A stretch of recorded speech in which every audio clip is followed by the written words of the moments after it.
Lucas Romero, vos sabés que yo pienso, veo cómo está funcionando físicamente, ¿no? el gobierno. Y es esto que venimos retratando acá. O sea, un ala que está hablando con el establishment, con los poderes internacionales, con los poderes incluso financieros internacionales, y otra ala que está hablando con la sociedad, el ingreso, el bolsillo. Yo digo, ¿y si les sale bien? ¿Ves alguna posibilidad vos de eso? Bueno, esa es una pregunta más para los economistas, ¿no? Que puedan tener elementos de análisis de si efectivamente este programa puede funcionar y ofrecer un crecimiento modesto, ¿no? Nadie probablemente esté esperando un crecimiento muy fuerte, pero un crecimiento modesto que le permita al gobierno ir recuperando algo de competitividad. Lo difícil me parece, y digamos, teniendo una mirada más politológica que económica, me parece que la inflación es un fenómeno de mucho riesgo. O sea, es que en términos de preocupaciones, claramente la inflación es la principal preocupación ciudadana, pero preocupa mucho más a los propios votantes del Frente de Todos. Y esto tiene que ver con la composición socioeconómica de la base de apoyo del gobierno. A este gobierno lo apoyan mayoritariamente sectores de ingresos medios, medios bajos, que son los más castigados por la inflación. Ahí estaba viendo el titular del índice de salario. Bueno, en febrero teníamos el dato difundido por el INDEC que el salario informal venía corriendo por debajo de la inflación 12,5 puntos de pérdida de poder adquisitivo. Y claramente los sectores que más apoyan a este gobierno son sectores, insisto, ingresos medios, medios bajos, altamente informalizados y que vienen, digamos, sufriendo mucho la inflación. Por eso también la posición de Cristina cuestionando el programa económico del gobierno. Ahora, ahí hay un ala potente del gobierno que mira a ese sector, se apoya, lo reivindica, hace sus reclamos en función de las necesidades de ese lugar y no rompe con el gobierno.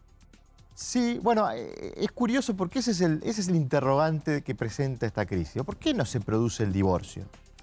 Y yo creo que no se produce el divorcio, yo lo defino en estos términos. A mí me parece que Alberto y Cristina quedaron encerrados en el Frente de Todos. ¿Qué quiere decir encerrado? Alguien está encerrado cuando no puede por su propia voluntad salir. Probablemente los dos quisieran romper la coalición, pero no pueden. Pero el que dé el portazo hace volver a Macri, entre comillas. El que dé el portazo pierde. Si Cristina rompe la coalición, todo lo malo que ocurra de un gobierno que va a quedar debilitado, va a ser achacado su responsabilidad. Y Alberto no puede prescindir, vos lo señalaste bien, Eddie, de la principal socia de la coalición gobernante. Claro. Ahora, Lucas, te hago una consulta, porque la realidad es que cuando nosotros presentamos estas notas, obviamente que la gente está haciendo cosas, tal vez no tiene el contexto, pero cuando ves ya marcadamente que son 2 o 3 veces que el kirchnerismo le marca la cancha de lo que tiene que el Ejecutivo hacer, y que los ministros al final terminan dando razón a algunas de las iniciativas que ellos critican en off, pero después las tienen que llevar adelante.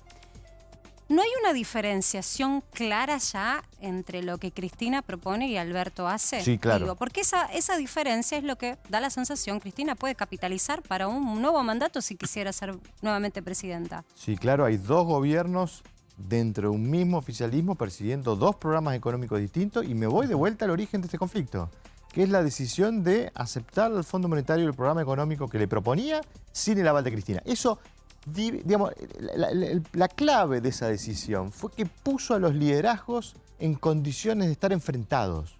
Porque desde el momento en que el programa se define sin el aval de Cristina, si el programa sale bien, gana Alberto y pierde Cristina. Si el programa sale mal, gana Cristina y pierde Alberto.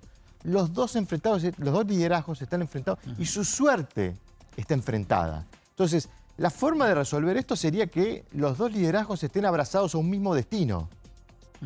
El problema acá es si el Fondo Monetario está dispuesto a aceptar al kirchnerismo los cambios que el kirchnerismo propone en el programa.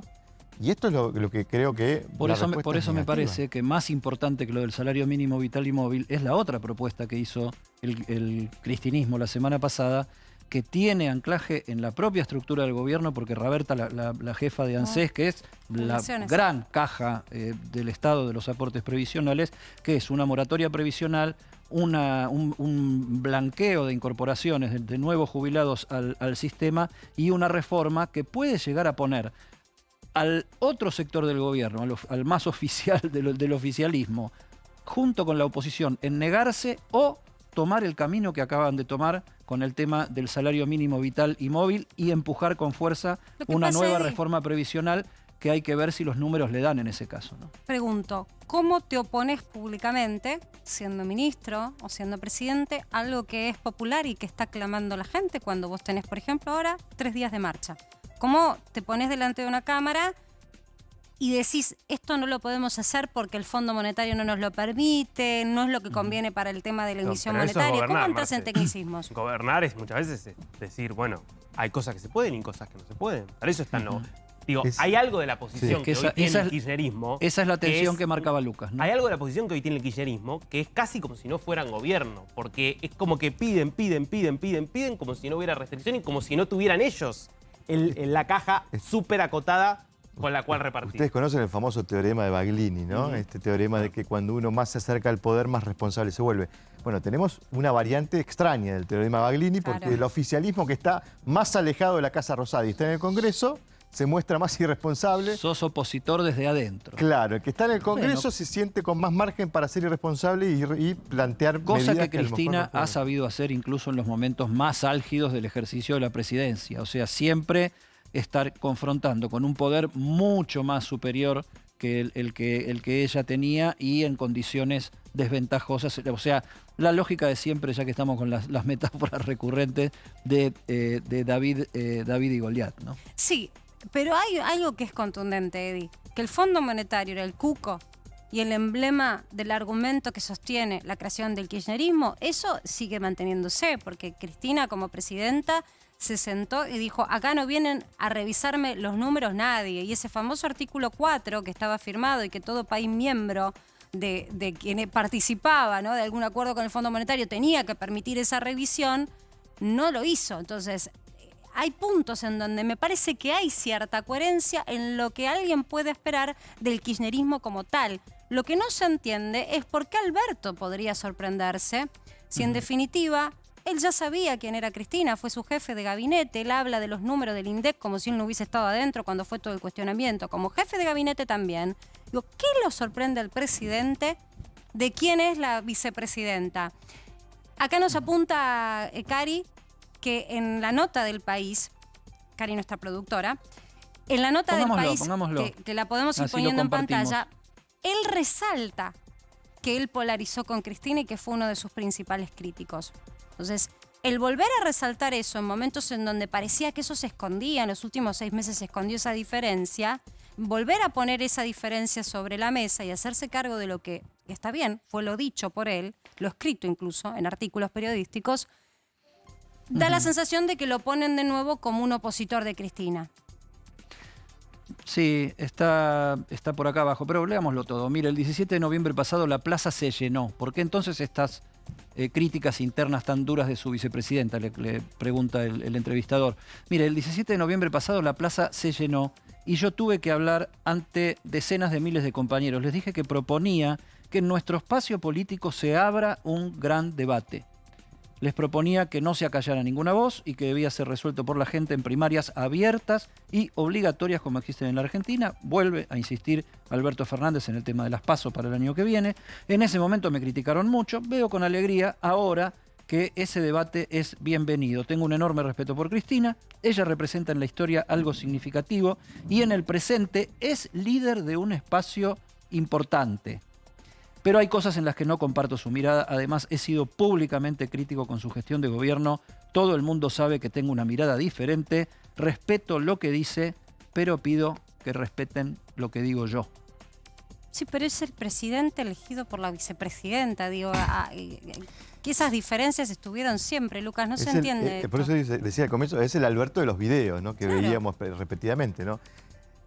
Este es un conflicto que no se había resuelto durante la primera mitad de mandato. Porque estas miradas estaban presentes en la primera mitad de mandato. El presidente nunca se animó a explicitar ese conflicto e imponerse por sobre la voluntad de la vicepresidenta. Lo hace el 28 de enero y allí se origina este conflicto. Quizá, digamos, la pregunta para hacerse es si hay alguna posibilidad de acuerdo entre la mirada que tiene Cristina sobre lo que hay que hacer en materia económica y la mirada que tiene el fondo. Ese es el único punto en donde uno puede confiar en que esta situación pueda resolverse. Si no se puede resolver esas diferencias, es muy difícil verlos juntos en un mismo espacio político electoral. Por lo pronto la producción hizo esta edición. Parece que resolvió la producción de dónde viene la luz que miraba el presidente, ¿no? Y sí. ¿Se pondrán de acuerdo o no se pondrán de acuerdo? El hombre mira hacia un futuro luminoso Y ahí está Cristina sonriendo un poco. Ahora, ¿no? Lucas, el kirchnerismo hace las críticas públicas. Sí. El albertismo dice, nosotros no vamos a cambiar la línea, es esta, vamos por este lado. ¿Por qué, sobre todo el kirchnerismo, siguen insistiendo con las críticas públicas? Cuando uno podría pensar y decir, bueno, no van a cambiar, si seguimos criticando nos va a ir mal a todos, hagamos silencio que tal vez algo bueno a futuro podamos sacar. Dos objetivos. Primero, diferenciarse del rumbo económico que ellos entienden está produciendo daño político en su capital político. La popularidad, el mal humor social, eso lo reflejan las encuestas. Y desde el otro punto, tratar de generar alguna capacidad de incidir en un cambio de ese rumbo. Porque yo creo que acá hay que entender que Cristina cree que todavía hay margen para seguir negociando el acuerdo con el fondo. Por eso insisto en este enojo del kirchnerismo cuando Guzmán vuelve de Washington con las manos vacías. El kirchnerismo quería un ministro de Economía que vaya a patear los escritorios y a pedir cambios en las metas. Es una posibilidad siempre abierta, la del pagadiós en la Argentina y seguir estirando los pagos. Ahora, en respuesta a lo que vos preguntabas, Martín, me tomo de algo que decía Lucas antes. 12% por debajo de la inflación en un trabajador informal se llama desesperación en casa. Sí. O sea, no es Con esos niveles de sueldo, ¿no? Pero, Aparte. pero el gobierno responde y dice, es cierto, pero la expectativa es que de acá a los próximos meses esto vaya bajando. Ese es el discurso público del oficialismo, ¿no? Decir, bueno, sí, sabemos que la situación es mala, pero hay números macro que ayudan y que van a Gobernar es resolver problemas y también es administrar expectativas. En la administración de expectativas, este gobierno se quedó sin un recurso estratégico, que es la palabra. Este gobierno no es un discurso creíble. Único, convocante, ¿no? No es creíble. Entonces, al no ser creíble, vos podés decir, esto va a mejorar. Nadie cree que va a mejorar. Porque ya lo ha dicho muchas veces antes y no ha ocurrido. Entonces, te quedás sin el recurso estratégico para administrar expectativas, lo único que va a cambiar las expectativas son los resultados concretos. Además ves que no mejora. Exactamente, Además, por eso ves digo, que no mejora. los resultados concretos que la Hoy gente vea que comunicacionalmente recupera poder la adquisitivo. única épica es la de la diferencia. La única épica es la de la diferencia y la confrontación Exactamente. interna, hablándole cada cual a lo que supone que representa desde el punto de vista social.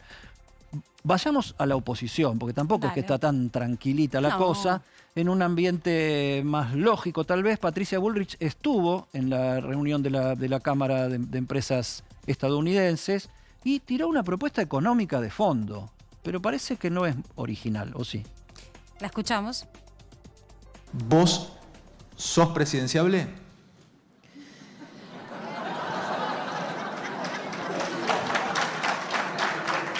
Arranqué liviano, Patricia. Para marzo. Para el mes de marzo vamos a definir eso. Pero creo que hay un equipo y hay un programa y una coalición que está para gobernar. Y yo soy una de las piezas de ese equipo, de esa coalición y de ese programa. Me parece que la dolarización es un proceso irreversible que genera en una sociedad que necesita avanzar sobre su productividad y su competitividad un camino, un sendero. Arranco con un bimonetarismo. El uso corriente del dólar como moneda sin anular el peso, como lo hace Perú y como lo hace Uruguay. ¿Y de dónde sacás los dólares? Me estás dando el título Los dólares de la lo tienen, mañana. los dólares lo tienen todos los argentinos, tanto acá como afuera del O país. sea, sí. Ahí estaba un poco a tono con el efecto Milei, diría yo, ¿no? De tener Totalmente la subidos fascinación con el dólar, Sí, o sí. sea, como decir, Sí. nosotros te vamos a meter dólares en el bolsillo, no te das problema. Totalmente. Sí, que yo no sé si eso sabe Patricia Bullrich qué es lo que está diciendo en ese sentido, porque Eso, ¿no sabe de dolarización economía, y Bullrich? tener una economía bimonetaria no es lo mismo. No es lo mismo. No es lo mismo mañana decir a partir de ahora se utiliza el dólar para cobrar el sueldo, para gastar en dólares y para ahorrar en dólares, que decir damos por sentado que esta es una economía bimonetaria porque la gente cobra en pesos, gasta en pesos, pero cuando puede ahorra en dólares, y si hace una gran transacción que marca una decisión de vida como la compra de una vivienda, la hace en dólares y ese es el precio inequívoco. Eso es una economía bimonetaria, de hecho. Ahora, no hay fuente de divisas como para mañana decir, vamos, empapelemos todo y que sea dólares. Ahora, ¿Qué perdón. es lo que sucede? Perdón, te corto Sí, acá, sí, porque dale. esto está sucediendo hoy. No hay Claro. muchos dólares dando vuelta pero si vos vas a comprar una propiedad, la inmensa... Pero mezcla. Porque le todas preguntan por las dolarización. operaciones se hacen en dólares, Claro, ¿no? pero preguntan por dolarización, que en rigor yo te pregunto del otro lado, si fuese una solución, vos en tu casa dirías, sí, dale, pagame el aguinaldo, el sueldo y todo en dólares, dale, ponele dólares a la gente en el bolsillo, cobremos todos en dólares, gastamos todos en dólares. Eso sería directamente correr el peso del escenario y dolarizar. Y otra cosa es pensar como ya se piensa una Argentina de dos monedas. Ahora, esa Argentina de dos monedas no es real hoy. Está en off, no en on. Se esconde. ¿Por qué? Porque vos no podés acceder a dólares libremente. Hay un cepo cambiario. Claro. No es que te das el lujo de decir, ¿sabes qué? Sí, puedo ahorrar en pesos. Y voy y compro los dólares que quiero. Y voy a un cajero y saco los dólares del banco. Entonces, eso no sucede porque hay un cepo cambiario que incluso no permite ni a quienes generan dólares poder hacerse de esos dólares de manera libre, por ejemplo, los agroexportadores. Estás con un cepo. Entonces, el gobierno reconoce que hay dos monedas, que la gente piensa de manera bimonetaria, pero no quiere eso, lo rechaza. ¿Por qué? Porque hay faltante de dólares. Claro, Y Marce, nadie está lo que- recomendando salir del cepo de golpe. No, ¿no? Es que Y ese es el tema. La ninguna única gestión. forma de hacer lo que Bullrich no dice es que para que eso sea realidad y que para cualquiera pueda acceder a dólares cuánto libremente, tiene que ir el vos tipo de tenés que cambio? liberar el precio del dólar. Y claro. Con lo cual te irías probablemente, Sí, yo- al menos en el corto plazo, a una Un estudio de la devaluación. Universidad de Belgrano el otro día decía que el dólar se iría para empezar a 620 pesos. Bueno, que en algún momento se reían del marido de Pampita cuando avisoró un dólar de 400 pesos, pero la realidad es que si vos decís todos los pesos que están dando vuelta, dale, que si quieren ir al dólar que vayan, posiblemente tengas un sobresalto irrisorio. Pero más allá del número concreto, no se hace porque no hay dólares para poder darle a aquel que quiere genuinamente ir a comprarlos. El que tiene demostrado sus ingresos en blanco tiene un límite hoy para comprar divisas. Entonces es un bimonetarismo reconocido por el gobierno, entre comillas. Pero lo que dice Patricia Bullrich es imposible de generarse si no hay un sobresalto en el tipo de cambio, a menos que venga un aluvión de fe ciega y ponga, inyecte dólares sin ningún tipo de demanda a la Argentina. No pasó con el anterior gobierno y no hay asidero por el cual ocurra en el día de hoy ni en el día de mañana, porque incluso debemos dólares. El número del día, Eddie, está Eso, vinculado porque con lo eso. tenemos en la espalda hace un ratito ya y la gente está ansiosa por saber. Claro, porque ¿por qué en otros países sí? ¿Por qué vos vas a Brasil, vas a un cajero y no hay drama? Querés sacar dólares y sacás dólares. ¿Por qué vos no tenés restricción para el ahorro en un país que está ahí al lado, Y yo ya sé que es un mercado más grande, pero no tienen mejores recursos que la Argentina. Argentina tiene muchos más recursos, incluso solo con mirar los recursos naturales. Por esto que me corro y muestro. Diferencias de reservas monetarias. Argentina versus Brasil. Casi te diría 10 veces más. Por eso ellos abundan en divisas, abundan en inversiones, abundan en infraestructura, y no digo que es el mejor país del mundo, tiene un nivel de desigualdad enorme. Solamente te estoy mostrando por qué vos vas a un cajero y podés sacar. Los pocos que pueden sacar Ahora, dinero de Marce, un cajero en Brasil. Insisto, sé la pobreza que hay en Brasil. En es consciente el de esto. número de Brasil hay dólares que son más dólares que en el número argentino, donde hay reservas que están en otra denominación, ¿no? Totalmente. Tienen una buena porción de oro, tienen dólares y además tienen una moneda en la cual el brasileño confía. Más allá de que tienen ahora un poco exacerbado la inflación como tienen todos los países del mundo, vos vas a Brasil, vas a un local comercial y no tenés como pasa acá, que incluso cuando se apunta al turismo aparece el dólar abajo, el precio en dólar. No, es todo en reales. Entonces, tienen fortalecido la confianza en la moneda, pero además los que pueden ahorrar, la clase alta, los mismos que en Argentina, digo, gran paréntesis, porque acá hay un crecimiento de la pobreza fenomenal, también pueden acceder libremente al sistema de divisas. Y no hay nada tan difícil, Eddie. O sea, es simplemente mirar lo que pasa en otro país. Porque podríamos haber puesto Estados Unidos y vos del otro lado te reís. Entonces te ponemos un país que está al lado. Pero Marce, cualquier país de América Latina te va a dar lo mismo. Si vos comparás el peso, el nivel de reservas que tiene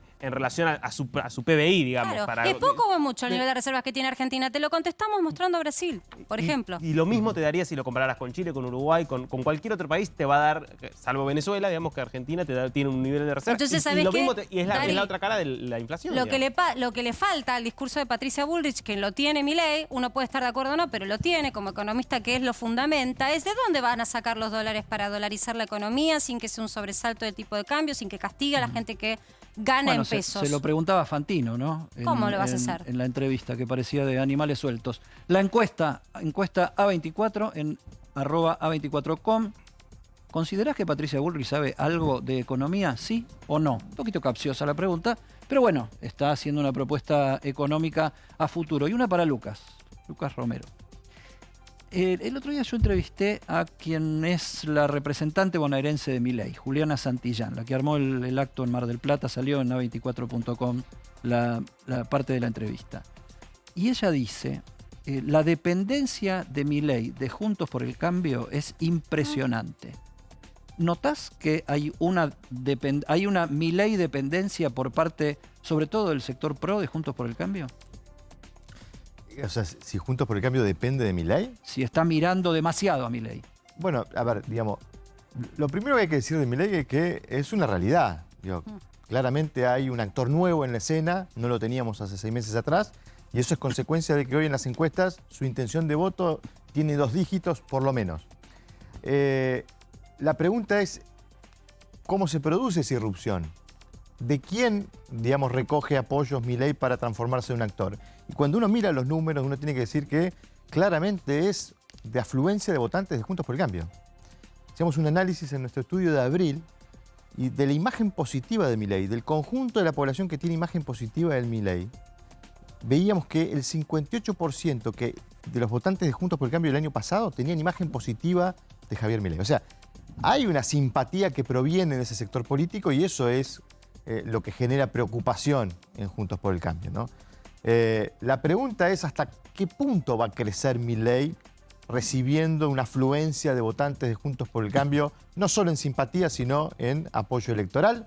No lo sabemos, pero claramente hoy está disminuyendo la competitividad de Juntos por el Cambio. Ahora, en la parte argumentativa, digo, porque estamos tomando a Patricia Bullrich, fue la que habló, ¿no? Hoy.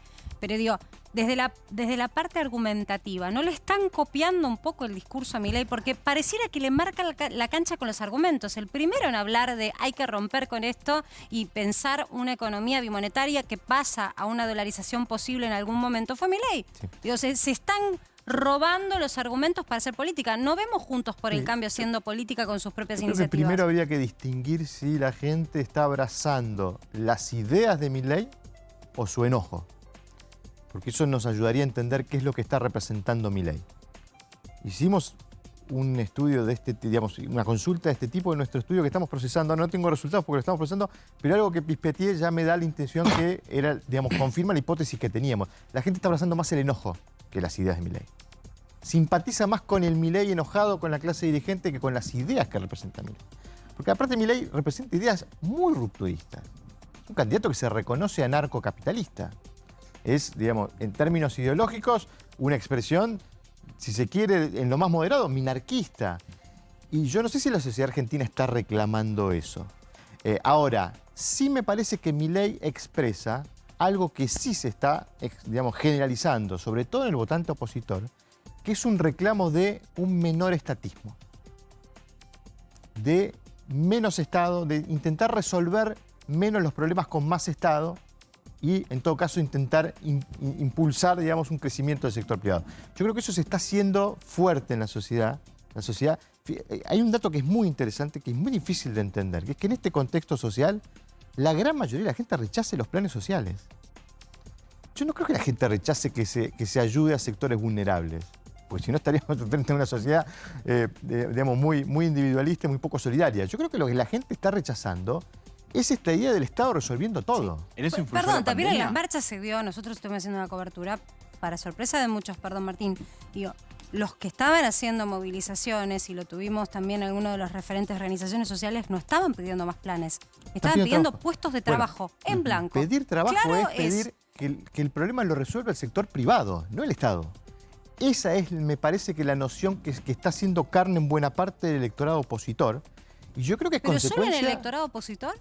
¿O también en parte de la simpatía que había por la coalición gobernante? Está los movimientos eso. Sociales, todos plantean ir a un esquema de trabajo con distintas consideraciones, pero oficialistas, opositores, ahí hay un error de diagnóstico. Lo que me parece que los sectores medios, y primero los medios bajos con miedo a caer más, y después los medios altos que quieren preservarse, lo que rechazan es el sostenimiento por parte del Estado de una pobreza estructural que tiende a crecer en busca de un plan. Claro. Entonces, La eso dependencia. claro, Pero eso insisto termina en este siendo punto, insisto en totalmente esto, Eddie, me parece que improductivo e impracticable. estamos en el ocaso de una cosmovisión estadocéntrica que fue dominante en la Argentina en los últimos 20 años. Esta idea de que, bueno, si hay un desempleado lo solucionamos con un plan, de que todo lo resuelve el Estado, y están generando una reacción en contrario. Y la reacción en contrario es reclamar menos estatismo. Mira, la verdad, no quiero más Estado.